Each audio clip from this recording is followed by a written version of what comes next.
The coffee pot exploded against the linoleum, like a grenade sending brown liquid and jagged glass across the yellowed kitchen floor. Ellie Morgan froze mid-step, heart-pounding breath sharp in her chest. For a moment, all she could hear was the blood rushing through her ears. Then came the crying. Maggie's voice, thin, panicked, wailed from the couch. "Mommy, Mommy, what happened?" Ellie closed her eyes, counted to 3, didn't make it to 4. "It's okay, baby," she called out, grabbing the frayed dish towel off the counter. Her hands were already shaking. "Just dropped something. That's all. Just dropped something." She said that every week now. Dropped the rent check 2 days late. Dropped off her youngest at daycare 20 minutes after closing. Dropped her pride at the front door every time she had to ask her manager for another double shift. Dropped her husband into the earth 2 years ago and never really picked herself up after that. Ellie crouched down, scooping up the shards carefully, glass biting into the towel, then into her palm. She winced, but didn't stop. There wasn't time to bleed. The kitchen clock read 6:47 a.m. The kids had to be out the door in 13 minutes. Sarah still hadn't brushed her hair. Owen was probably still wearing yesterday's socks. And Ben, her oldest, was already standing in the doorway, arms crossed, holding his backpack like it was a lifeline. "You okay, Mom?" Ellie didn't look up. "Peachy. You're bleeding." She looked down. A small line of red traced across her thumb. "It's nothing." He didn't move. "We're out of milk. Add it to the list." He didn't have to ask which list. The one stuck to the fridge curled at the corners, filled with everything they couldn't afford, but couldn't stop needing. Ellie wiped her hand on the towel and stood surveying the battlefield of her kitchen. Peanut butter toast, half-eaten laundry piled on a chair, a stack of unpaid bills leaning against the fruit bowl, mocking her with their colorful fonts and final notices. The room smelled like burnt coffee and stress. She wanted to scream. Instead, she reached for the mop. By 7:00, she'd shoved the kids into the car, each with a barely packed lunch and a warning not to forget their jackets. The check engine light blinked at her like it knew her secrets. Ben sat silent in the front seat. Sarah hummed to herself in the back, brushing Maggie's hair with fingers instead of a comb. Owen kicked the back of the passenger seat every 4 seconds. Mom, Sarah piped up, "I need $5 for the field trip on Friday."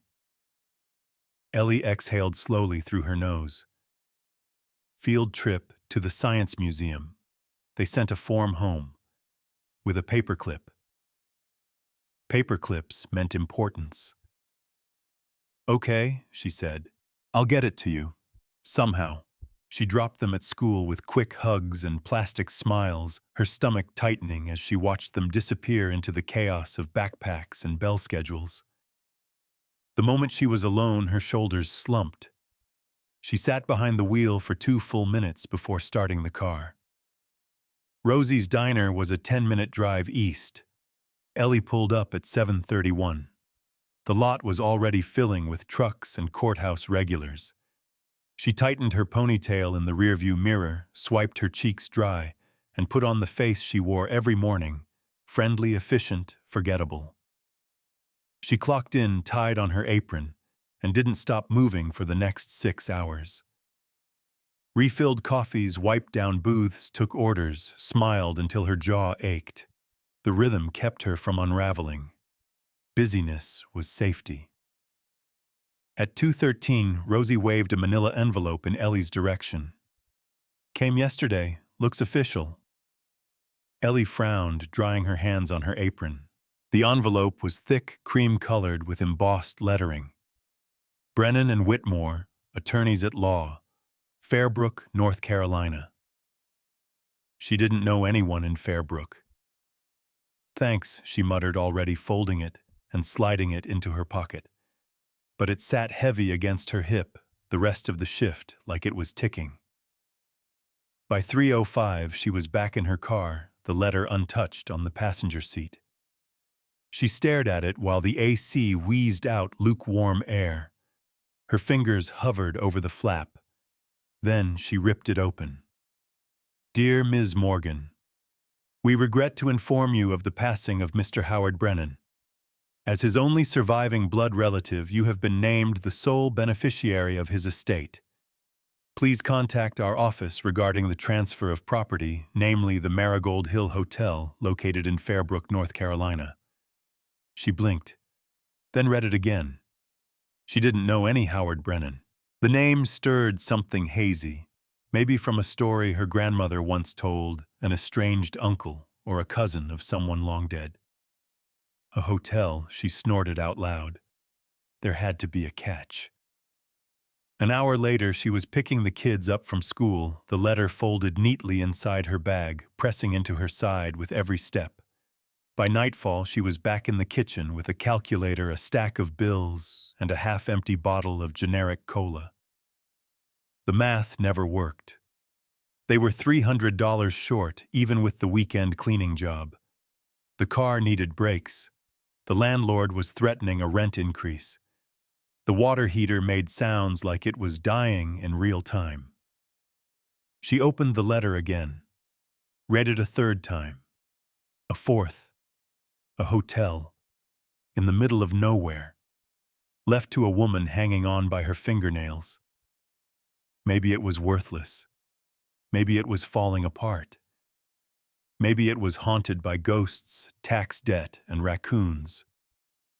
But maybe, just maybe, it was something else. She looked at her kids asleep on the couch. Maggie was curled against Ben. Sarah had a book on her chest.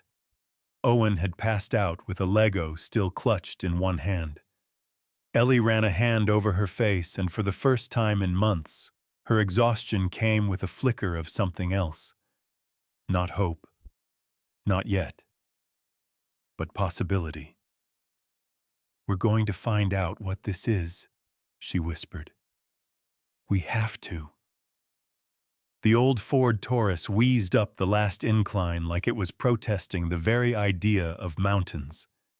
Trees thickened around the road, tall and dark, their limbs reaching toward the windshield, like they might pull the car into the forest if it stopped moving.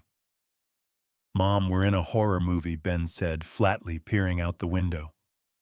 Ellie kept both hands on the wheel knuckles white. Then let's make sure we don't run out of gas before the third act. The GPS had given up 10 miles ago. Now they were following a hand-drawn map sent in a second envelope from the lawyer's office, a scribbled set of directions that included phrases like turn left at the rusted mailbox and veer right past the old sawmill. She'd nearly turned back twice, but something kept her foot on the gas. The road finally straightened, opening onto a small overlook. Ellie pulled the car over and cut the engine. For a moment, no one said anything. Below them, nestled in a cradle of green and gold, sat Fairbrook, a sleepy little town with fading rooftops, crooked chimneys, and barely enough movement to prove it was alive. I thought it'd be bigger, Owen mumbled. Ellie stared down at it. Sometimes the middle of nowhere is exactly where you're supposed to be. Ben gave her a look, but didn't say anything. The Marigold Hill Hotel came into view 10 minutes later. It rose above the tree line on the edge of town, half swallowed by vines and shadow, like the forest had started reclaiming it years ago and never finished the job. The sign was cracked, but still legible, its faded gold letters curled with age. The kids went quiet. The gravel driveway crunched under the tires as Ellie pulled up to the front. The hotel was haunting. 3 stories of old stone and weathered wood, its wide porch sagging in the middle. A turret poked up like a crooked finger pointing toward the sky. Most of the windows were dark, clouded with grime, or completely busted out. A swing creaked in the wind somewhere around the back. But no other sound came from the building. Okay, Ellie said, taking a breath. Let's go say hi. They approached cautiously. The front doors were locked, the iron handles rusted over. Ellie circled the porch, trying every window. Eventually, she found a side entrance off the old dining room, its frame warped and splintered. With some effort and a loud groan of protest from the wood, it opened. The smell hit them immediately. Mold. Wet dust. Something sour and forgotten. Owen gagged. "It smells like a wet socks funeral." Ellie grabbed a broken broom handle by the door and nudged it open wider. Inside the lobby was cavernous and dim. Dust motes swirled through beams of filtered light from the cracked skylight above. Cobwebs hung like curtains from the chandeliers. The reception desk leaned heavily to one side, and behind it, old keys still hung in numbered rows. Creepy Sarah whispered. But Ellie saw something else. Not just decay, but grandeur beneath the dust. Wide staircases, ornate railings, a faded mural above the fireplace that showed Hill's trees and something that looked like fireflies. It used to be beautiful, and something about it made her chest ache. They stepped deeper inside. Maggie clutched her mother's hand, while the others fanned out their steps echoing across the empty lobby. "Where do we sleep?" Ben asked. Ellie hadn't thought that far ahead. She had only planned to see the place, maybe stay one night at most. But she hadn't expected this pull, like the walls themselves were holding their breath waiting. She walked to the desk, brushing dust off a faded leather ledger. A key hung just above it, a small brass tag amashed Suite 7. Something stirred in her memory. She reached for the key. "Let's try this one." Up the stairs, they found the hallway that curved like a spine along the second floor. Suite 7 was at the end, past peeling wallpaper and long-forgotten furniture. Ellie turned the key in the lock and braced herself, but the room was intact. Dusty, yes. Old, definitely. But not rotted. Not destroyed. The bedding was yellowed but folded. The curtains hung straight. A fireplace sat cold and silent at one end. A large desk faced the window. Ellie stepped inside slowly. The air felt different here, warmer somehow. Lived in. Ben opened the closet. "There's still clothes in here." Sarah sat on the windowsill. "It's kind of nice." Ellie ran her hand over the edge of the desk, her fingers tracing a thin groove worn into the wood. She wasn't sure why, but her throat tightened. It wasn't sadness. It wasn't fear. It was something older. A memory that didn't belong to her. That night, they spread sleeping bags on the beds, shared peanut butter sandwiches from a cooler, and told the kids it was a hotel adventure. Maggie loved it. Owen asked if there were ghosts. Ben didn't sleep. Neither did Ellie. She stood by the window, watching the stars barely visible through the trees. The town below was silent. She hadn't seen a single car pass since they arrived. The darkness felt thicker here, less like night, more like history. Somewhere in the walls, something creaked. A door. A floorboard. She told herself it was just the building settling. But she couldn't shake the feeling they weren't alone. She went to the desk, pulled open the drawer. Inside was an envelope, brittle and stained, marked in looping cursive, "To Grace if you ever find this." Her breath caught. The paper trembled in her hands as she opened it, heart pounding. The letter inside was addressed to Grace, her grandmother's name. It was dated 30 years ago, signed Howard Brennan. Ellie sank onto the edge of the bed, reading in the glow of the flashlight. "If you're reading this, Grace, then you came." The letter spoke in riddles, of regret, of something buried, not treasure, but truth. Howard said the hotel was not what it seemed, that he had failed to protect it.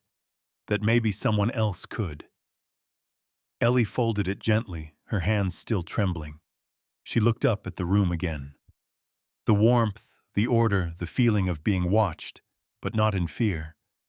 She whispered into the dark, "What is this place?" Outside, the wind picked up. And in the floor below them, something shifted again, louder this time. Ben sat up wide-eyed. "Did you hear that?" Ellie nodded. "Yeah, I did. If you're reading this, Grace, then you came." Ellie read the words a second time, then a third, her fingers trembling against the edges of the brittle paper. The letter folded neatly in an envelope and tucked into the back drawer of the desk in Suite 7. Felt less like something she discovered, and more like something that had been waiting for her, not Grace. Her, Ellie. She whispered the opening line under her breath again, the way someone recites a prayer or repeats the last words of a dream before they disappear. The room was quiet except for the soft breathing of her children, asleep in their makeshift beds. A flashlight propped on a pillow cast shadows across the walls. Howard Brennan's handwriting was jagged, but deliberate looping, and flourished like a man who still believed words had weight. "I'm sorry," the letter continued. "I wasn't ready to tell the truth when I should have. I kept the secrets too long. And the hotel, this land, this burden, it deserved better than my cowardice." Ellie felt a shiver crawl up her spine. "I know what they said about me, about what happened in '73, let them say it. But there was more to it. There always was. If you're here, it means something didn't die with me. That maybe the truth still has a chance." She looked around the room again, the clean sheets, the intact furnishings, the strange sense of welcome, and began to wonder if this whole place had been preserved for a purpose. Howard had written more. "You'll find the ledger. Don't throw it away. It's not a record of money, it's a record of people. What they came here looking for and what they left behind. There are names in it you might recognize and some you won't. But the stories matter. They always did." Ellie's eyes drifted to the shelf above the desk where a thick, leather-bound book rested in the shadows. She reached for it. The cover was cracked, the corners frayed. She flipped it open and was hit with the faint scent of old paper and cedar. Inside, the entries were handwritten in careful lines. June 3rd, 1956, name Willa St. James. Reason lost her child. Couldn't carry the grief. Left with music in her hands again. Ellie blinked, flipped another page. September 14th, 1968, name Thomas Keene. Reason war wouldn't let go of him. Left with a still mind, a still heart. Page after page, name after name, pain turned into healing. As if this hotel, in its strange, silent way, had become more than shelter. It had become witness, a keeper of stories, a vessel for recovery. "This is insane," Ellie muttered to herself. But it didn't feel insane. It felt deliberate. She kept reading deeper into the book until she found an entry from 1973, the year of the fire. The handwriting changed here. Sloppier. Desperate. July 29th, 1973. Name redacted reason. Said it wasn't about money, but it always is. Left fire. Smoke. Silence. The entry ended there. Ellie sat back, heart pounding. A sudden knock, soft but firm, came from the door, and she nearly dropped the book. She stood quickly, crossing the room and opening it just an inch. A woman stood there in jeans and a black hoodie holding a thermos. Her dark hair was pulled into a low braid. She didn't smile, but her eyes were kind. "Name's Joe," the woman said. "Joe Carter. I run the cafe down the hill." Ellie blinked. "It's past midnight." Joe shrugged. "Saw the lights on. Figured you'd need something hot. And maybe a familiar face. Against her better judgment, Ellie opened the door. Joe stepped inside, taking in the room. Still in decent shape. Thought they would have gutted this place by now. The family. Brennan's people. Everyone assumed one of them would come for it eventually. But then decades went by and no one showed. Ellie hesitated. I didn't even know he existed. Howard. Joe handed her the thermos. Well, he knew about you. Ellie furrowed her brow. How Joe nodded toward the desk. He used to sit right there. Wrote letters. Never mailed most of them. Said some truths only reach who they're meant to when they're ready. Ellie gripped the thermos. He talked to you. Once or twice, Joe said. He was strange. But he loved this place, wouldn't sell, wouldn't leave. Said the land owed him nothing, but he owed it everything. They both stood in silence for a moment, the weight of Howard's legacy pressing in from all corners. Joe glanced at the ledger on the bed. He kept that thing like a Bible. I think it meant more to him than money ever did, Ellie said. Joe looked at her carefully. So what are you going to do with it? The hotel, I mean... Ellie let out a breath. Honestly, I came here to see a broken building. Maybe sign some papers. But now... She trailed off. Joe gave a small smile. Fairbrook may be dying, but this place... It's got heartbeat left. Maybe even more than you think. She turned to go. Before Ellie could stop her, Joe paused in the doorway. Oh. And if you hear anything strange at night, don't panic. This place holds stories. Some just get loud when someone finally starts listening. Then she was gone, swallowed by the night. Ellie stood at the door a long time before closing it again. Back at the desk, she opened the bottom drawer and found something else. A bundle of old photographs. One of them made her breath catch a girl sitting under a willow tree, maybe 12 years old, with long hair and a crooked smile. Written on the back, Grace, summer of '61 Marigold Hill. Her grandmother had been here and never said a word. Ellie sat down slowly, the pieces shifting in her mind. She had inherited a hotel. But maybe, just maybe, she had also inherited unfinished stories, untold truths, and buried things always found their way back to light.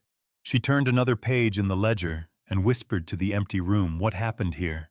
Behind her in the corner near the closet, a floorboard creaked. They say the screams never really left the West Wing.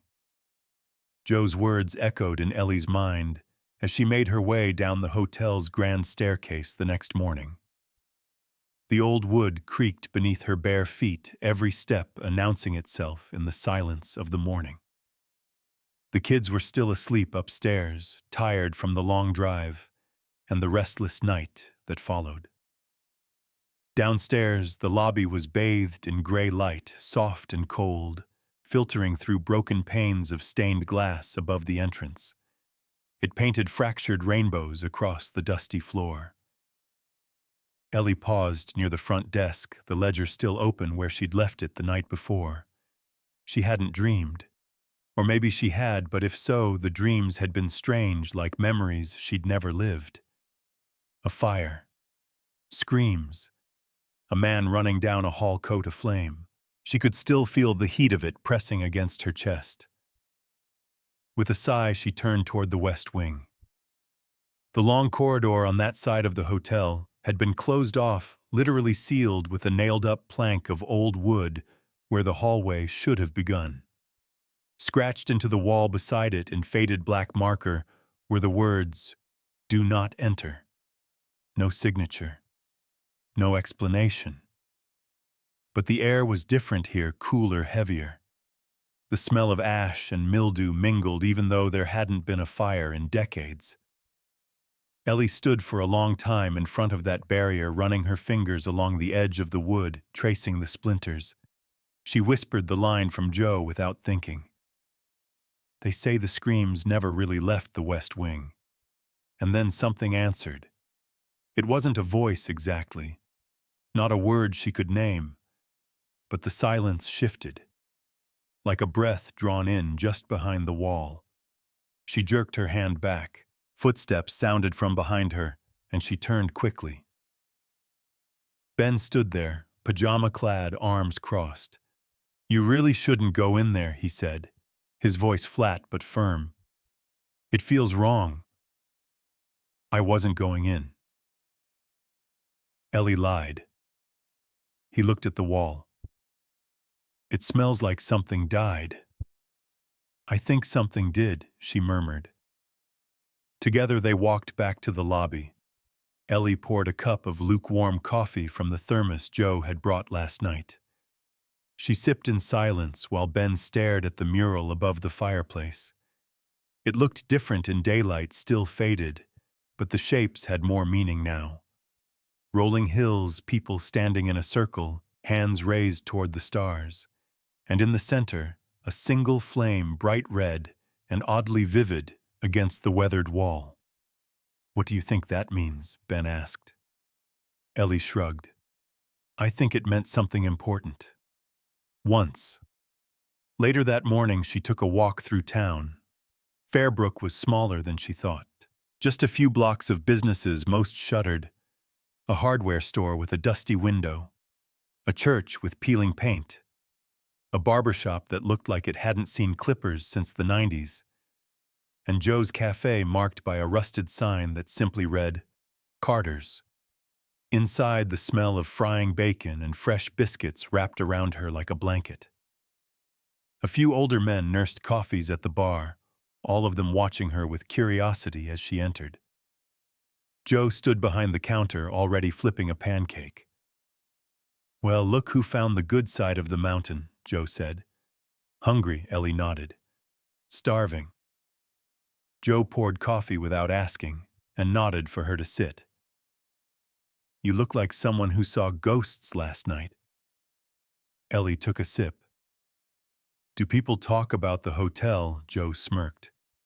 "Only people who are still brave or dumb enough to stay near it." "What really happened in '73?" Ellie asked. "I know there was a fire. I read a few lines in the ledger, but it feels like there's a lot more people aren't saying." Joe paused, spatula hovering midair. The sizzle from the griddle filled the space where her words didn't come right away. "It wasn't just a fire," she finally said. 6 people died. Maybe 7. Nobody ever really figured out how it started. Some blamed faulty wiring. Others whispered it was something darker. A curse, some said. The building didn't burn to the ground, but the damage was bad. Real bad. Half the hotel was shut down. Howard lived in the East Wing after that. Alone. And the screams, Ellie asked. Joe didn't smile this time. "No one who's heard them ever talks about it twice." Ellie stared into her coffee. "Why would he leave it to me, someone he never met?" Joe looked her in the eye. "Maybe he knew you'd listen." Later that afternoon, Ellie returned to the hotel with a bag of groceries and a mind buzzing with questions. As she crossed the front porch, she noticed Maggie sitting cross-legged just inside the open doorway. Mag's Ellie crouched beside her. "What are you doing, baby?" Maggie pointed down the hallway toward the West Wing. "There was a man there," she whispered. Ellie's skin chilled. "What kind of man?" Maggie shrugged. He looked tired, but he smiled. "You're sure?" Maggie nodded. Ellie stood, her heart pounding. She checked every room they could access, called for the others, searched the hallway again. Nothing. No sign of anyone. No footprints. Just the same silence growing thicker by the hour. That night, Ellie sat in the lobby after the kids had gone to bed, ledger open on her lap, and wrote a note in the margins of one of the empty pages. September 21st, 2025. Name Ellie Morgan, reason, searching for a man I never met. Hoping he knew who I was before I did. Left TBD. She closed the book, feeling like she was making some kind of invisible contract. Upstairs, a floorboard creaked. She looked up. Suite 7 stood in soft shadow. She rose slowly, walking toward the room. The key was still in her pocket. She turned the lock, stepped inside, and froze.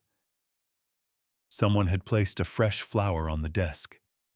A single yellow marigold. Her breath caught in her throat.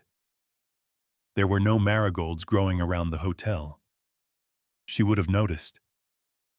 Then she remembered something Joe had said. This place holds stories. Some just get loud when someone finally starts listening. Ellie stood in the doorway, unsure whether to run or lean in. She chose the latter. She stepped inside, sat at the desk, and turned the flower over in her hand. As she did, a soft rumble passed through the wall behind her. It sounded like stone shifting against stone. Somewhere below her, the house was opening its mouth, and Ellie had just been invited inside. Not all doors are meant to stay closed forever. The storm came in hard. By midnight, the wind howled against the windows like a warning. Rain slammed sideways into the glass, seeping through old seals, tapping a relentless rhythm against the rotting wood. Thunder cracked so loud, it made the chandelier in the lobby rattle like bones.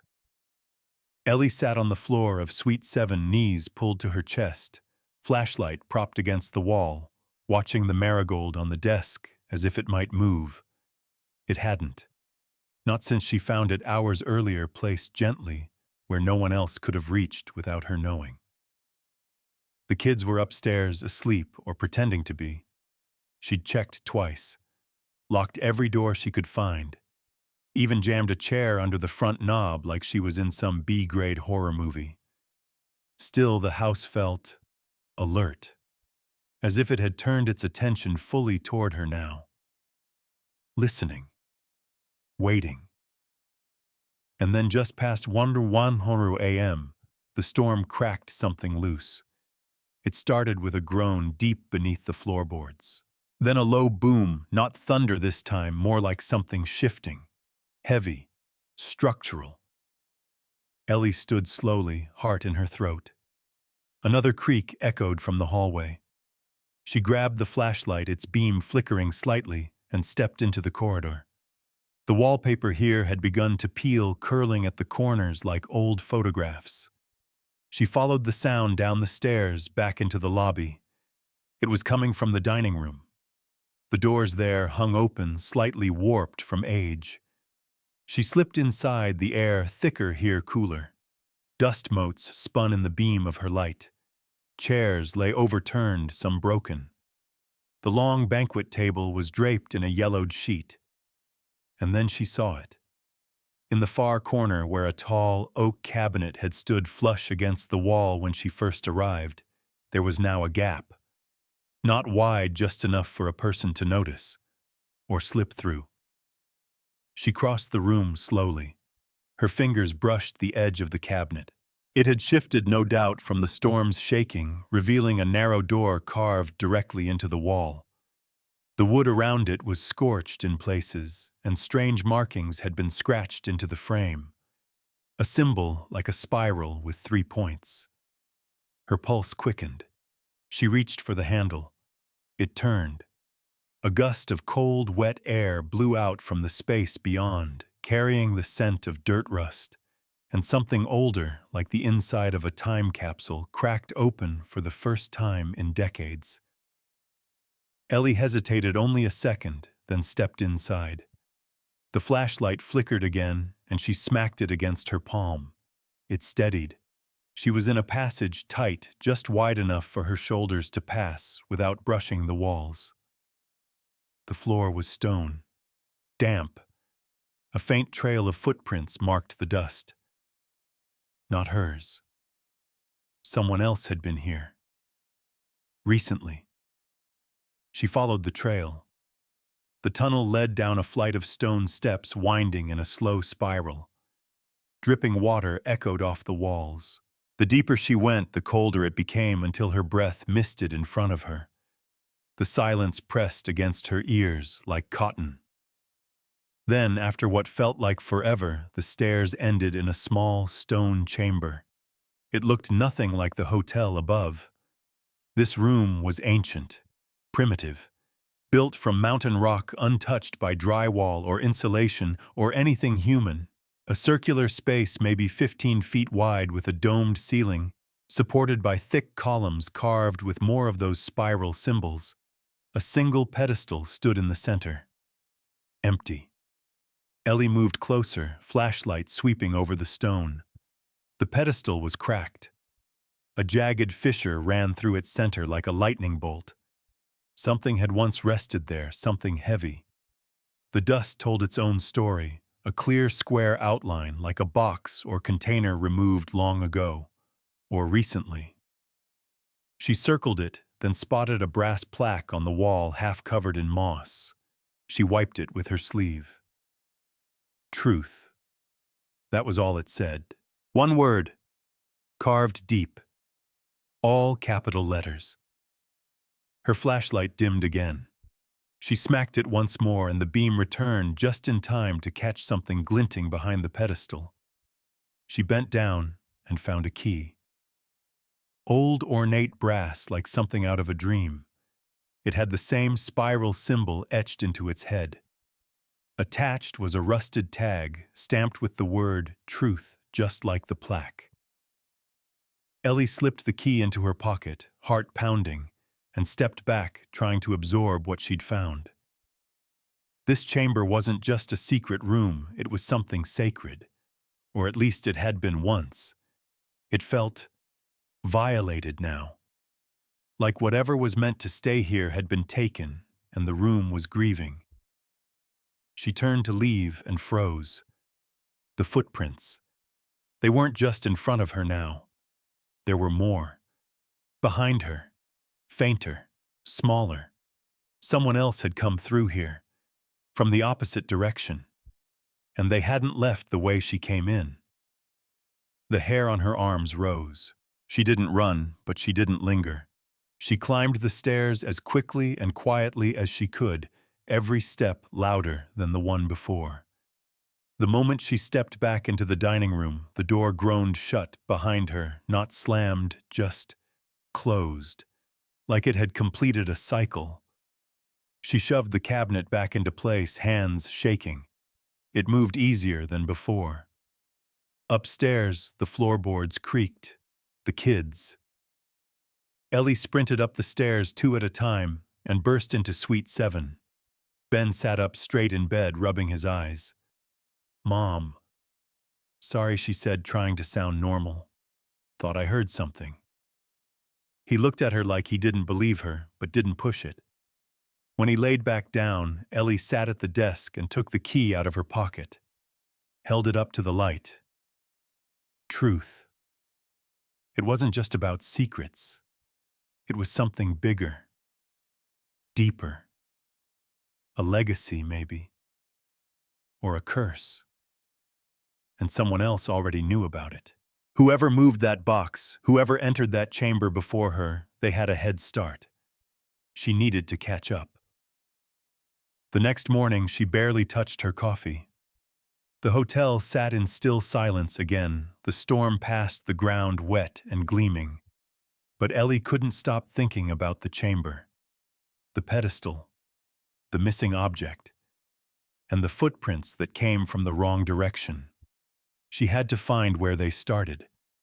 She remembered the safe in room 13 mentioned in a footnote in the ledger.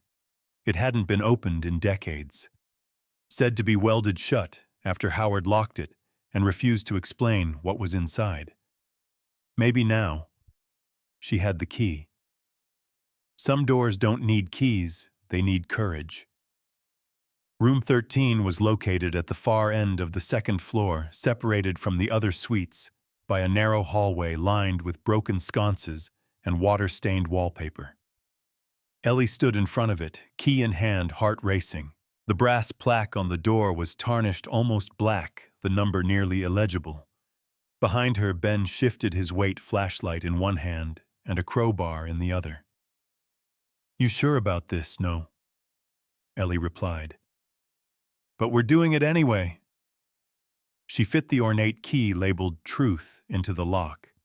It didn't turn. She tried again, slower. Still nothing. Ben stepped forward. "Let me." He took the key, angled it, and pushed gently. Click. The door creaked open, revealing a dark, musty room that smelled of iron and time. The light from the hallway barely reached the threshold. Ellie clicked on her flashlight and stepped inside. The honeymoon suite, once grand, had collapsed into a kind of solemn ruin. Velvet curtains hung in tatters. The four-poster bed was stripped bare, mattress rotting. A gilded mirror over the fireplace was cracked down the center, creating twin reflections of everything they saw. But it was the safe that caught her attention. Set into the far wall beneath a crumbling portrait, the iron safe looked older than the hotel itself. Its surface scorched and dented, the dial rusted over. Someone had once painted over it poorly, as if trying to forget it was there. But the spiral symbol scratched faintly into the corner told her exactly what it was. Ben knelt beside it. What now? Ellie pulled the key from her pocket again. "Let's see if the universe wants to cooperate." The key didn't fit the safe. It wasn't that kind of lock. This one had a dial ancient and clunky with no markings left to guide them. Ellie crouched beside her son, considering. "There's a trick to old safes," she murmured. "It's all about pressure." Listening. Ben raised an eyebrow. "You know how to crack safes now. I watched a lot of heist movies during the pandemic." He smirked. "Comforting." She placed her ear against the metal, turning the dial slowly. Nothing. Then something. A faint click. She froze, reversed the dial. Another click. After 3 painstaking minutes, the safe creaked open. Inside was a single wooden box.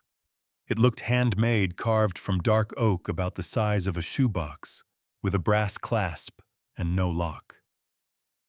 Ellie reached in and lifted it gently, as if afraid it might crumble in her hands. She sat back on the floor and opened it. Inside were 2 objects, a bundle of old letters yellowed and bound with string, and a small leather-bound journal with the initials HB embossed on the cover. She took the journal, first flipping it open to the first page. June 5, 1973. "I fear the fire wasn't the beginning, it was the consequence. The hotel reacts now. To our presence, to our greed. I thought I could protect it, but the land wants balance, not loyalty." Ellie flipped further. Grace knew. She warned me. But I didn't listen. And now, I hear them. In the walls. In my sleep. Ben looked over her shoulder, face pale. "You think he meant our Grace, your grandma?" Ellie nodded. "It's all connected. Somehow." She set the journal down and opened the letters. The first was addressed to Grace Morgan. "Grace, I couldn't tell you the truth, not then. But the fire wasn't accidental. It was punishment. For what we buried beneath this place. For the deal made before we were born. The land remembers everything, even when we don't. If Ellie ever finds this, tell her I'm sorry. Tell her to leave it alone." Ellie read the letter twice before folding it back into the envelope. Her stomach was churning now, the pieces of a long-forgotten puzzle clicking into place. What did they bury us? Asked. Ellie looked at him. I don't know. But I think we're going to find out. She stood box in hand and turned back toward the door. But something had changed. The room was colder now. The light felt different, slanted off somehow. The mirror above the fireplace reflected only half of her. The other half shimmered like a heat wave. Ben saw it too. What the hell? They backed out of the room slowly, and the door shut with a thud behind them. Neither of them spoke until they were back in the main hallway. Ellie's hands were trembling. The hotel's not just old.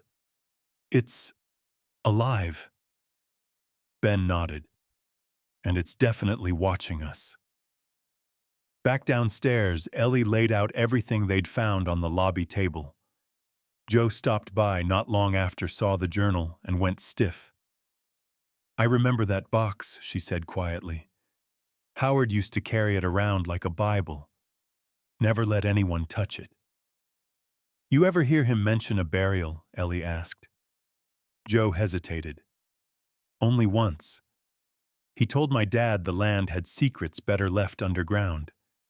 We thought he meant dead bodies. But now, maybe it was older than that, Ellie said. Bigger. Joe sat down slowly, her eyes on the letters. There's an old Cherokee legend. Says the land in these hills holds memories. Spirits. You build over them, they don't just go away. They watch. Ben exhaled sharply. That explains the whispering last night. Ellie stiffened. What whispering? I didn't want to freak anyone out. But I heard someone saying your name. Just once. Soft. Ellie didn't answer. She was already thinking about the stone chamber beneath the hotel, about the missing object from the pedestal, about the voices in the walls, the footprints that came from the wrong direction, the fire that wasn't just a fire, and about Grace, her grandmother, who had been here, who had known, who had chosen to stay silent. Ellie picked up the journal again and opened to the final entry. August 2nd, 1973. If you find this, it means the balance has tipped again. The Marigold is not just a place, it's a tether. Between memory and truth. Between what we did and what we can't undo. Do not break the circle. She read the words over and over, trying to understand. Then she looked up at Joe. Do you know anyone still alive who remembers the fire? Joe hesitated. My great-uncle. George. He was working at the hotel the night it happened. Been living in the hills since. Can you take me to him? Joe nodded slowly. Tomorrow morning. But be warned, he hasn't spoken to anyone about that night in 40 years. Ellie stood. Then it's time he did. Some men don't forget, they just learn how to live with remembering. The road into the hills was barely a road at all. Just 2 tire tracks winding through damp clay, overgrown brush licking at the sides of Joe's truck. Morning fog hung low, clinging to the tree line like smoke that hadn't fully cleared.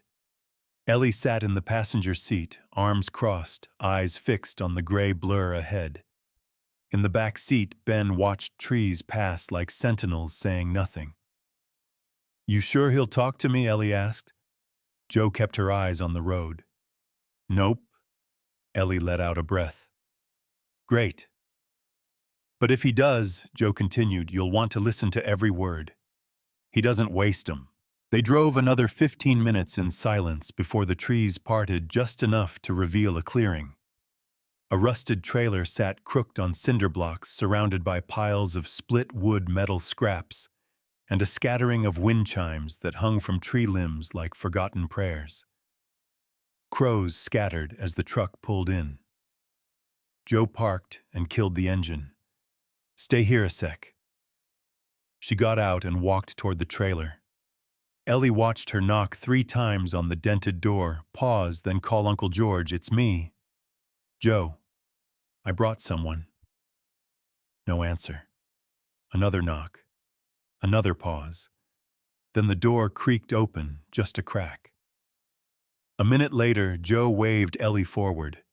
Inside, the air smelled of tobacco cedar and something sour like damp cloth that had never quite dried.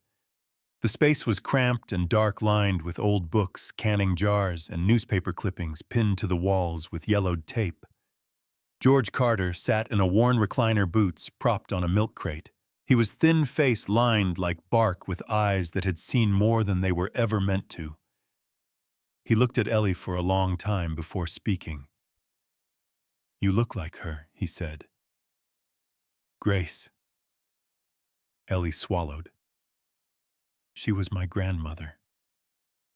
George leaned forward slowly, eyes narrowing. "She wouldn't have wanted you here." "Why?" "Because she knew this place remembers." Ellie stepped closer. "I'm not here to cause trouble. But something's wrong. The hotel, it's waking up.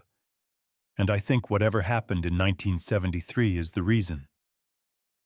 George rubbed his jaw. "You know how many people ask about that fire?" "No," Ellie said. "How many won?" "You." Silence fell thick. Joe stepped in. "Uncle, she found the chamber, the pedestal, the safe in room 13. Someone's already taken whatever was buried down there." George went still. "You opened the safe?" he asked Ellie. She nodded. "I found Howard's journal, his letters. He wrote about a deal. Something made beneath the land. Something that burned the hotel from the inside out." George's hands curled around the armrests. His voice dropped. "Not a deal," he said. "A sacrifice." Ellie's heart skipped. "What kind of sacrifice?" He stared at her long and hard. "You ever heard of blood anchors?" "No. It's old magic. Mountain folk stuff. Before electricity. Before roads. They believed places could carry pain, that to keep it from spilling over you had to ground it, tether it to someone, make it feel human." Ben leaned forward. "You mean like ghosts?" George shook his head. "Not ghosts. Wounds." Ellie said nothing. George went on. "Your grandmother's family owned that land long before it was a hotel. Back then it was a chapel. Before that, a burial mound. The stories say the ground was restless. People got sick, saw things. So someone your ancestor maybe tried to bind it. Keep it still." Ellie was pale now. "How?" "They buried grief," George said. "And not just metaphors. Real grief. Real lives. There's a ledger older than the one you found. Written in blood, not ink. They thought if they gave pain a name, it would stay quiet." Joe spoke up. "But it didn't." "No," George said. "It stayed quiet for a while. But the tether needed tending. That's what Howard figured out too late. The fire wasn't punishment. It was release." Ellie's voice was barely above a whisper. "And now it's happening again." George nodded once. Ellie stepped closer. "Then help me stop it." George looked at her for a long, heavy moment. Then he rose from the recliner with surprising strength and crossed the trailer. He opened an old chest, rummaged, then pulled out a bundle wrapped in oilskin. He handed it to Ellie. Inside was a worn leather book, thicker than the hotel's guest ledger, bound in twine. Its pages were water-stained brittle. The cover read simply, "The Names." "Don't read it here," George said. "It's not safe." Ellie clutched the book to her chest. "What is it?" "The record," he said, "of every tether, every loss traded for silence. If you want to end this, you'll need to know what's inside." Ellie looked him in the eyes. "Why now? Why help me?" "Because I saw Howard die," George said. "He wasn't screaming from the fire. He was praying, saying her name over and over. Grace, like she was the one who could put it right. Maybe you're the echo of that prayer." Ellie's throat tightened. "Thank you." George gave a short nod, then turned back to his chair. As they left, Joe glanced back. "He won't talk again. Not after this." "I understand," Ellie said. "He gave me what he could." The ride back down the mountain was silent. The sky had cleared, but the weight in Ellie's chest had not. Back at the hotel, she waited until the kids were asleep before opening the oilskin bundle again. She lit a single candle, the flame steady, and opened the names. The first page was blank, the second nearly so. Then scrawled in dark red, Grace Morgan, July 12, 1956. Guilt for her sister's drowning. Willa St. James, April 3, 1964. The child she never met. Thomas Keene, September 14, 1968. Survivors of a war that never ended. Each name carried a burden. Each burden a tether. And on the final written page, Howard Brennan, August 2, 1973. Love lost secrets buried, Ellie's hands trembled. The next page was blank. The ink had stopped. But beneath it, pressed faintly into the paper, Ellie Morgan, September 21, 2005 TBD. She slammed the book shut. The house groaned. Upstairs, Maggie began to cry in her sleep. Ellie ran to her, wrapped her in arms, whispering comforts she no longer believed. Because now she knew the truth, she hadn't inherited a hotel. She'd inherited a promise, one that had been waiting for her name. And she wasn't the only one writing it. Some truths don't rise until the earth decides to let go. The storm came back 2 nights later, harder and more violent than the last, like the mountain itself was protesting. Thunder cracked over Marigold Hill with the sound of breaking bones.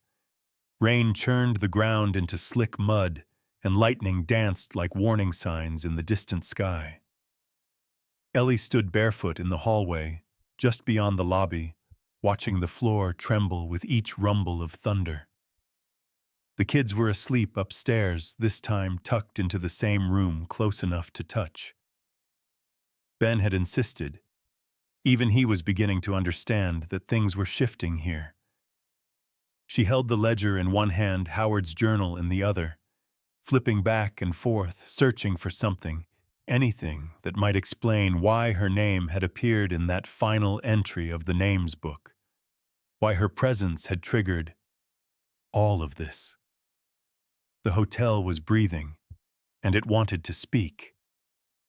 At precisely 2:47 a.m., the floor beneath her groaned, not like creaky boards or shifting beams, but like something beneath was straining, pushing.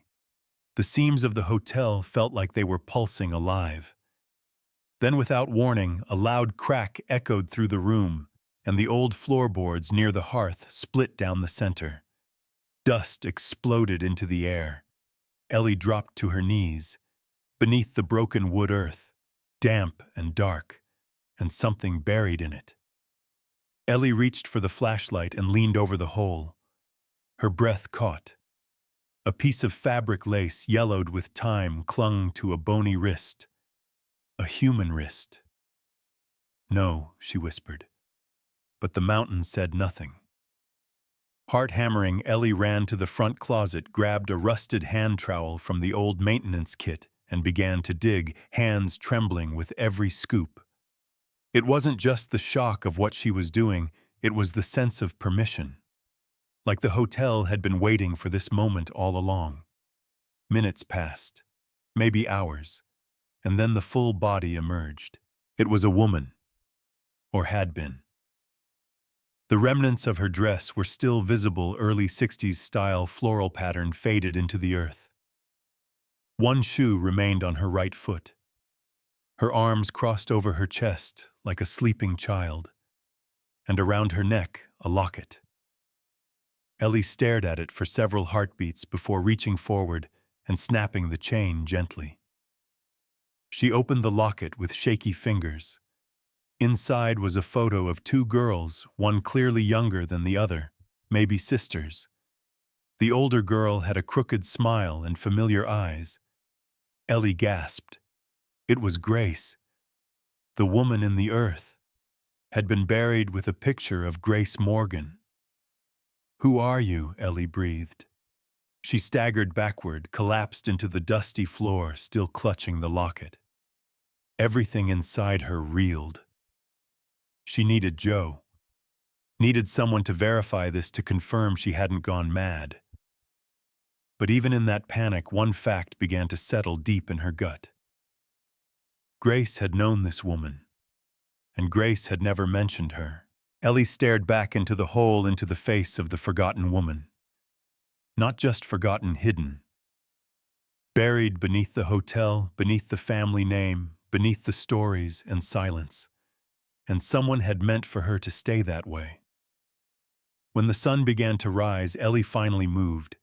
She took photographs of everything. The body, the dress, the locket. She wrapped the bones carefully in a blanket and placed them in the old storage room off the kitchen, cool and dry. Then she called Joe.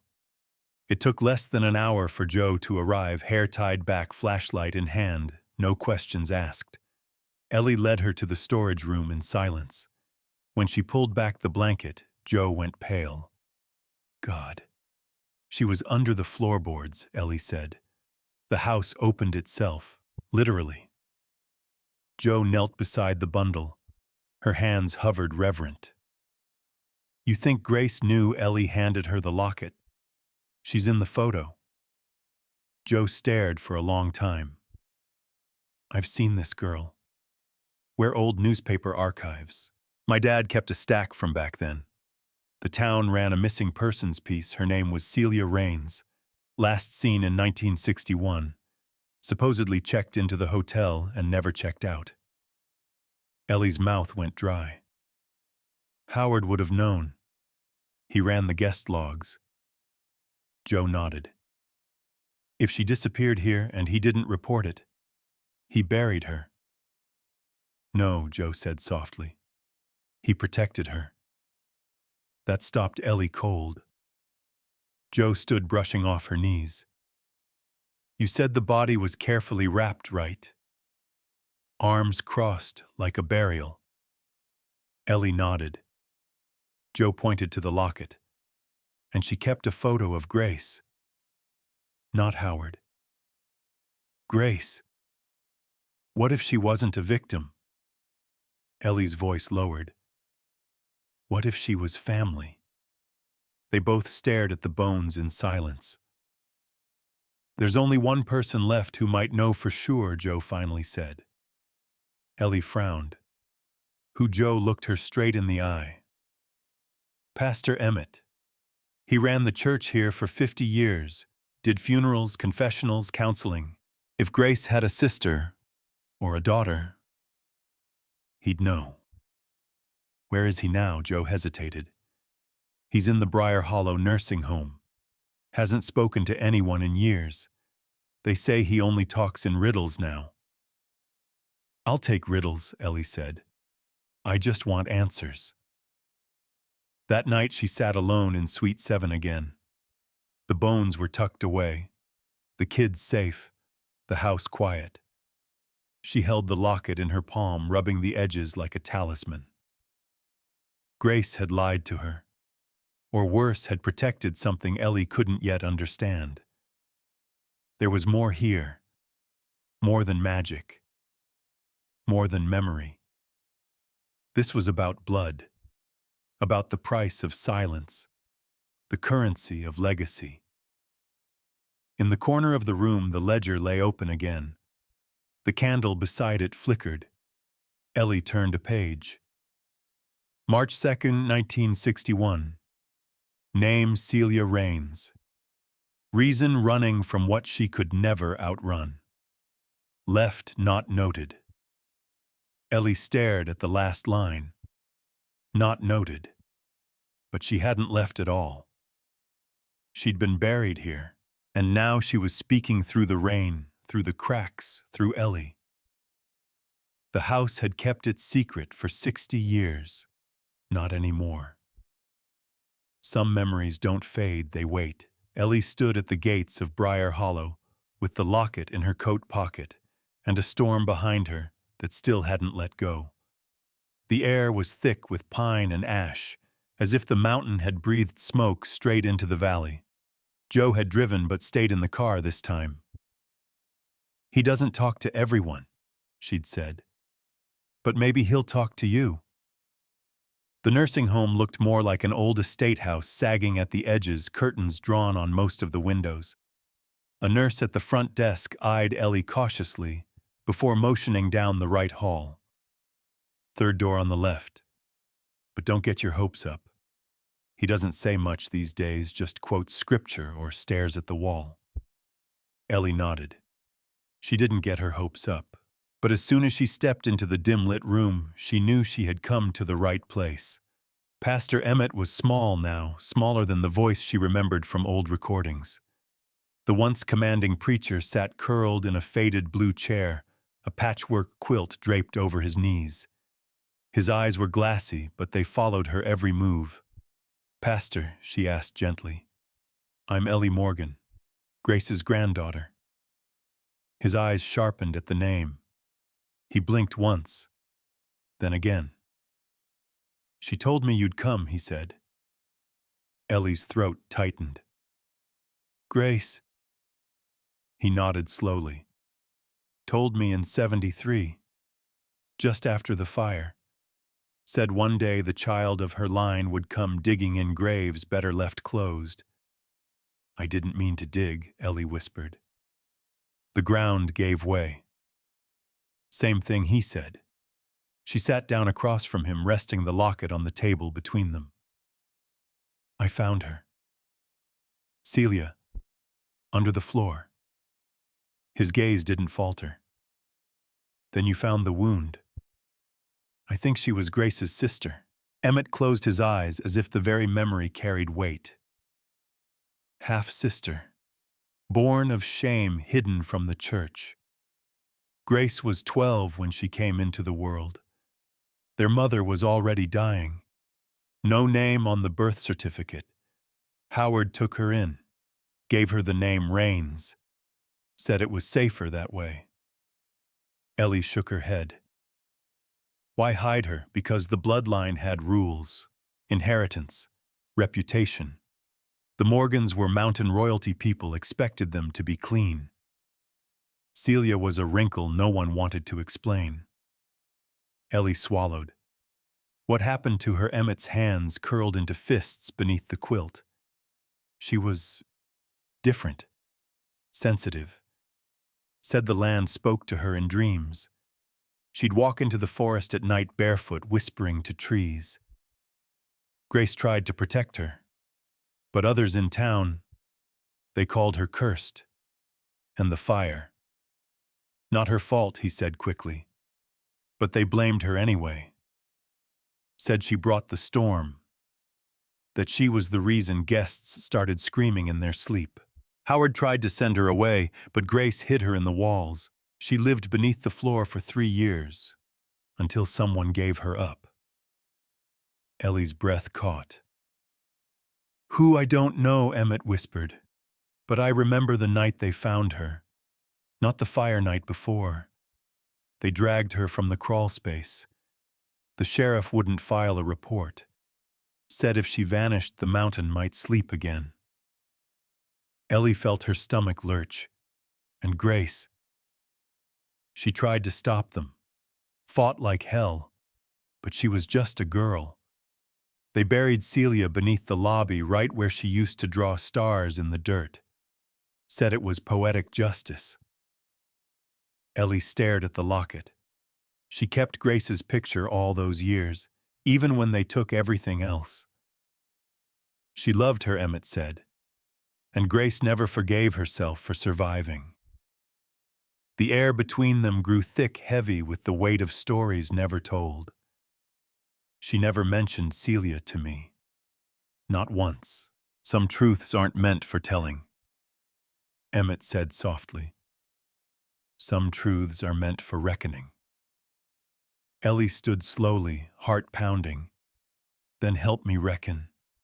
I need to know what she was tethered to. Emmett's eyes met hers, watery but clear. The same thing you are. The guilt of silence. The price of forgetting. She wanted to scream, to shake answers loose. But she understood now this wasn't a puzzle with edges. It was a wound with no clean scar. Before she left, Emmett gripped her wrist surprisingly strong. The hotel isn't haunted, child. It's haunted on purpose. It holds what the town couldn't. Outside, the sky broke into sudden sunlight. Not warmth, just light, cold and wide. In the truck, Joe watched her quietly. He talked, Ellie nodded. More than I expected. You okay? No. She pulled the locket from her pocket again. But I think I'm starting to understand. Back at Marigold Hill, the kids were playing near the staircase when Ellie stepped through the door. Maggie ran up first, holding something in her hand. I found this behind the radiator, she said. It was a ring. Thin silver etched with the spiral symbol. Celia's. Ellie knelt. Did you hear anything when you found it? Maggie nodded solemnly. A hum, like music without notes. Ellie took the ring gently and stood. In the library, she opened the names again, and this time the page after her name had writing. Faint, fresh. Celia Rains, March 2nd, 1961. Her name. Just that. Ellie closed the book and stared at her reflection in the dark window. She had unearthed the ghost, but it wasn't enough. Now she needed to give her a voice. Some ledgers don't keep records, they keep confessions. Ellie returned to the chapel ruins the next morning alone. The light had shifted since her last visit. Sun filtered through the trees like a cathedral ceiling, holy and sharp. The air buzzed with a kind of quiet anticipation, as if the ground itself had taken a breath and was waiting to exhale. She hadn't told Joe where she was going, or Ben. Some things you had to walk into on your own. The chapel had collapsed decades ago, little more than a pile of moss-covered stone and charred beams. But part of the altar still stood half swallowed by the hillside. It was the only part of the structure that hadn't fallen completely, and for that reason alone, Ellie trusted it. She started pulling away stones one by one until her hands bled. At first, she didn't see it. Then, she felt it, a hollow thud beneath her knee. She dug faster. And there it was. A small iron box, rusted nearly shut, tucked beneath what had once been the altar base. The lock had decayed from decades of rain and frost, but the spiral symbol was still faintly visible on the lid. Ellie didn't hesitate. She lifted it free and carried it into the sunlight, using a rock to pry the top open. Inside a book. Thin. Leather-bound. Black. No title. No name. But when she opened it, her breath caught. This was no guest ledger. This was a burial record, the ledger of the lost. Each entry was written in looping, uneven script, almost like they'd been scrawled in haste or fear. Names, dates, locations, causes of death that didn't match any official record. Daniel Wexler, April 1953. Disappeared in room 9. Dreamed of drowning for 3 weeks. Found in the bath. Water cold. No tub. Martha Keene, July 1958. Spoke to someone in the walls. Said her husband never left. He died in 46, Celia Rains, March 2nd, 1961. Buried beneath the hearth. Name was her tether. She carried too much of it. Ellie's throat tightened. There were dozens more. People who hadn't checked out. People whose pain had been absorbed by the house, fed into the soil like compost. She kept turning pages until she reached the final one. Blank. Except for one phrase written in a different hand, the house holds what the bloodline denies. She read it twice, then closed the book. She needed Joe. It was nearly sunset when they sat together in the hotel library, the burial ledger open between them. Joe skimmed a few pages before shaking her head. So all this time, it wasn't just about inheritance or ownership. It was about storage, containment. Ellie nodded. The Morgans didn't build a business. They built a vault, a spiritual landfill. Joe leaned back, rubbing her temples. And we've been living in it. Worse, Ellie said quietly. We've been feeding it. They were silent a moment. Then Joe asked, why only certain names, why some people and not others? I think it's about resonance, Ellie said. Whatever happened here, whatever force lives in this mountain, it doesn't collect randomly. It latches onto grief, memory, regret. People like Celia didn't just suffer, they held the emotion so deeply the house could drink it. Joe looked at her. Then what does it want now? Ellie hesitated, then flipped open the names. The most recent page had changed again. Under her own name, Ellie Morgan, September 21st, 2025, guilt for what must be done. Her voice caught in her throat. It wants resolution. Joe stared. That sounds like code for sacrifice. Maybe. Or maybe it just wants to be seen, to be known. Joe frowned. And if it doesn't get that, Ellie closed the book slowly. Then it starts taking again. Joe leaned forward. So what do we do? We finish the ledger, Ellie said. We tell the story, all of it. We expose what the Morgan name tried to bury. That's the only way to unchain this place. Joe stood face pale. That could tear this town apart. Ellie met her eyes, or set it free. That night, Ellie sat at the old typewriter in the office suite where Grace used to work. She rolled a blank page into the machine and began to write. This is not a story about ghosts. It's a story about what we bury, and what refuses to stay buried.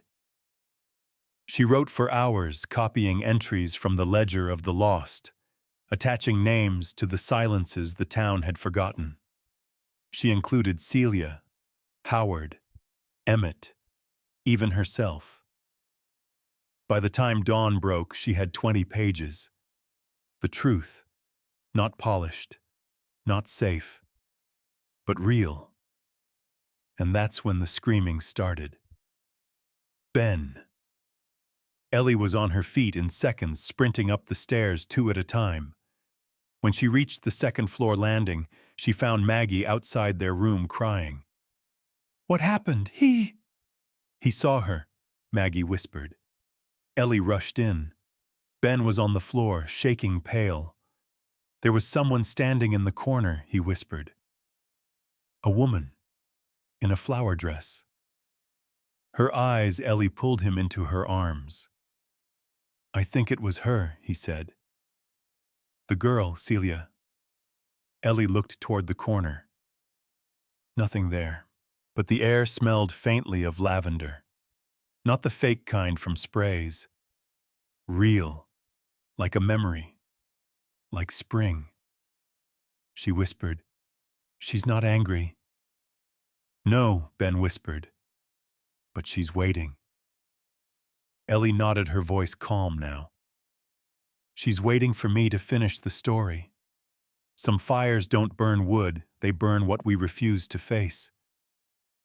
Ellie stood in the main hallway of Marigold Hill, pages of the testimony clutched in her hands, and watched the lights flicker one by one. Every bulb in the chandelier above the staircase dimmed, not like electricity failing, but like something breathing it in. The air had grown heavy, oppressive, like grief with a shape. All day she had prepared for this moment, publishing the full account. She had written it all, names, dates, the deaths, the lies, and planned to release it online with photos of the ledger, the journal, and even the burial site. It was already scheduled to go live at midnight. And something inside the house knew it. She could feel it tightening. It started small, a shudder in the floorboards, a low, resonant hum in the walls. Then the whispers came, soft like wind through pine needles, but there was no wind. Ben stood near the fireplace, frozen. "Mom, do you hear that?" Ellie nodded. Joe entered through the front door, slammed it behind her, panting. "Ellie, something's happening. I tried to print extra copies of your statement from town, and the printer caught fire. The screen said, 'Error cannot erase.' And then my car radio started playing your grandmother's voice." Ellie's blood chilled. What was she saying? Joe swallowed. She said, "Don't let it go." Over and over. "Don't let it go." The chandelier buzzed. Then a flame sparked from one of the old wall sconces without a match, without a sound. Just a flicker. Then another. Then another. Ellie stepped forward, her hands trembling. "It's trying to scare us." Ben looked at her, eyes wide. "Is it going to burn the house down again?" "No," Ellie said. "It already did that. It doesn't want destruction. It wants decision." Joe pulled her toward the lobby table. "Then decide. Shut it down. Cancel the upload. Just keep it between us. No one needs to know what happened here." Ellie looked at her friend. "Yes, they do." The fire in the sconces flared, climbing up the wall, but not burning the wallpaper. It danced over it like shadow and light, alive but not consuming. A voice echoed down the hall. Low, feminine. I kept it quiet.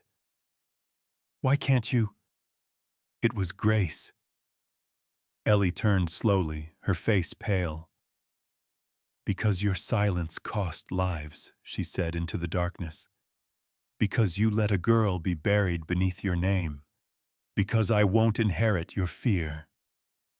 The walls groaned. And then the back of the house, where the foundation had long crumbled, shook violently, and a massive crack split up through the main wall behind the hearth. Ellie rushed forward as the floor trembled beneath her feet. She shoved her kids into Joe's arms. "Take them out. Now. I'm not leaving you." "Yes, you are. Please." Joe hesitated, then nodded.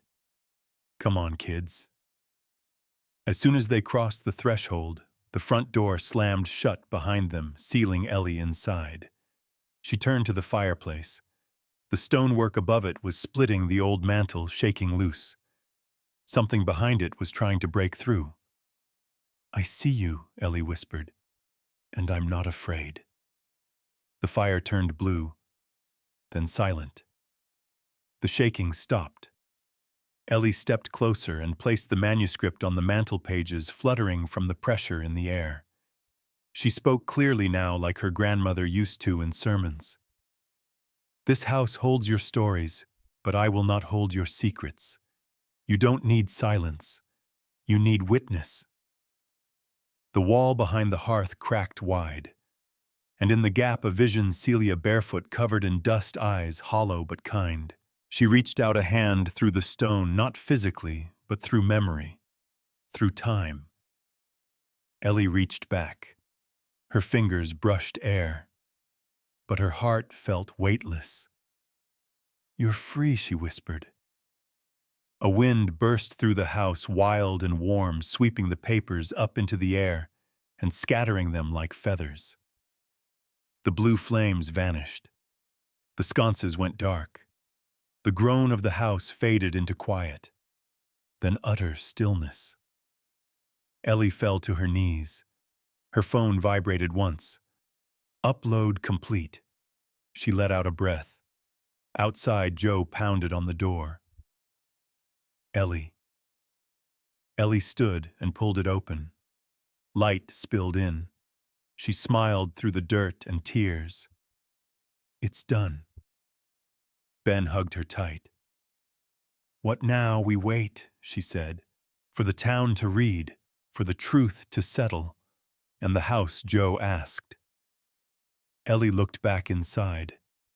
The chandelier was still, the walls silent. "I think it's resting." That night no one heard whispers, no lights flickered, and in the morning, a single daisy bloomed on the hearth, where Celia had once drawn stars. The morning was soft, the kind of morning that didn't belong to a season, but to a feeling. Mist clung to the hills, gentle as breath. Birds returned cautiously, testing the quiet with song. And for the first time since she'd arrived, Ellie Morgan slept past dawn. When she woke, the house wasn't creaking. It wasn't sighing. It was simply still.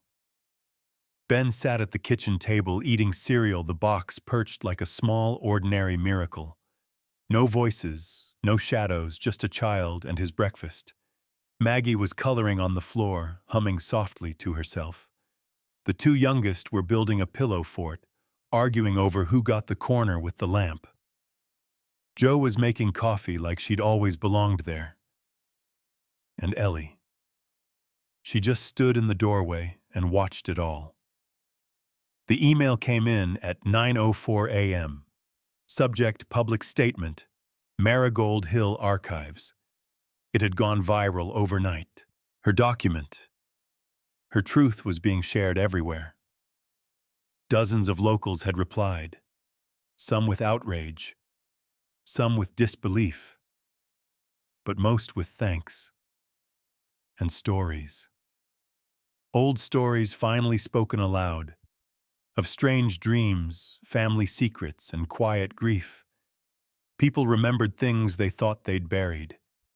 People asked questions they'd never dared before. A few even wrote to say, "I saw her too." Later that morning, Ellie returned to the lawyer's office in town. Mr. Faulkner, the same stiff man who'd handed her the key to the hotel weeks ago, greeted her with a far less guarded look. "You've stirred things up, Ms. Morgan," he said, motioning her to sit. "Good," she replied. He opened a folder and slid a stack of papers toward her. These finalized the estate transfer, full deed, property rights, liquid assets. Technically, you are now worth just shy of $200 million. Ellie stared at the number but felt nothing. "I'm not selling," she said. He nodded. "I figured." She signed each page with slow, deliberate strokes. Not because of the money, but because of the name. Because she'd finally earned it. You could turn it into a museum, Faulkner offered, or a historical trust. Ellie stood. It's already both. It always was. On the way home, she stopped at the bookstore and left a copy of her manuscript with the owner, a woman named Beth, who had sent an email that morning titled, "My Aunt Saw the Lights in 1973. Beth hugged her without asking. When Ellie returned to Marigold Hill, she walked alone to the tree line behind the hotel. The ground was soft but solid. She carried with her the small silver ring Maggie had found, and the spiral necklace she'd taken from the pedestal weeks ago. She dug a small hole beneath the oldest tree, placed both items inside, and covered them with earth, not to hide them, but to honor them. The past had spoken. She had listened. That night she sat with Joe on the wide front porch. The kids were asleep. Fireflies blinked like tiny witnesses in the grass. Somewhere beyond the trees, an owl called. "What now?" Joe asked. Ellie exhaled slowly. "I let the house rest. I let the mountain grieve." "And you," Ellie looked out at the hills. "I raise my kids. I grow tomatoes. I tell the truth." Joe smiled. "That's a hell of a legacy." Ellie nodded. They sat in silence for a long time. And then, as if summoned not by fear, but by peace, a breeze swept through the porch, cool and clean. The curtains in the windows stirred gently. The wind chimes barely whispered. Ellie turned her face into the wind and closed her eyes. No visions, no voices, just presence, just home. 3 months later, on a crisp October morning, Ellie stood on the rebuilt front steps of Marigold Hill and opened the doors for the first tour. Not a ghost tour, not a gimmick. A guided walk through history, through truth, through the lives of those who had passed through and the ones who had stayed. Locals came first, then journalists, then scholars. People didn't ask her if the house was haunted anymore. They asked what it remembered, and she told them. All of it. The final page of her published memoir read, "Marigold Hill was never cursed. It was entrusted, with grief, with memory, with all the stories people were too afraid to speak aloud. It didn't demand blood. It demanded honesty. And like any old house, it creaked until someone listened. I listened. And now it's quiet." Years later, Maggie would plant a wildflower garden over the place where Celia had been found. Ben would grow up to be a writer, his first book titled The House That Knew My Name. And Ellie. She would sit most evenings on the porch, watching the sun set over the hills, sipping tea, her hand resting lightly on the railing where the spiral had once been carved. The wood had faded. The scar had softened. But the truth remained. A monument not of stone or steel, but of silence undone. Because some inheritances aren't measured in dollars. They're measured in the courage to face what others won't. And Ellie Morgan. She faced it. All of it. And gave it a name. Peace.